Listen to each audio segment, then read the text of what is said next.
Administration has not stopped or slowed U.S. oil production. Quite the opposite. You can increase oil and gas production now while still moving full speed ahead to accelerate our transition to clean energy. Steve, is that true?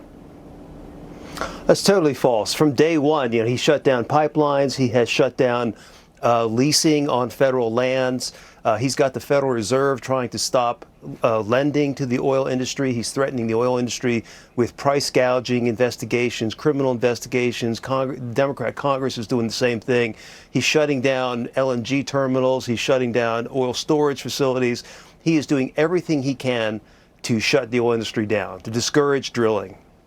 My message to the American energy companies is this: you should not be using your profits to buy back stock or for dividends. Not now. Not while a war is raging. Steve, is that happening? Is that what's...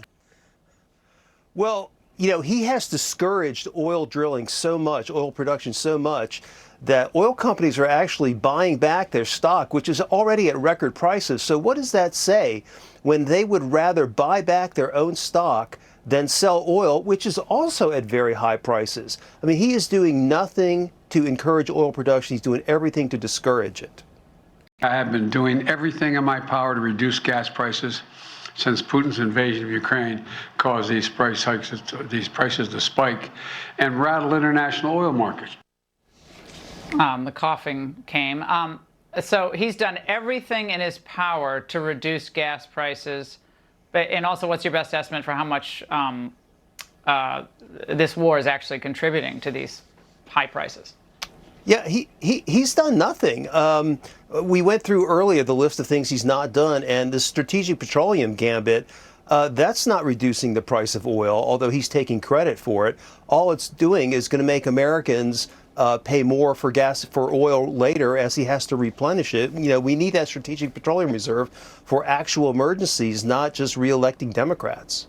And just to get back to this point, there have been something called the United Nations Net Zero Banking Alliance.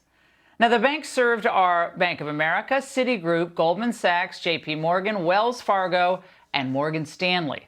Now, leading this investigation is Missouri Attorney General Eric Schmidt, who says the UN's environmental social governance policies, ESG, require banks to set carbon dioxide emission reduction targets in their lending and investment portfolios. But of course, that's all very subjective. Joining us now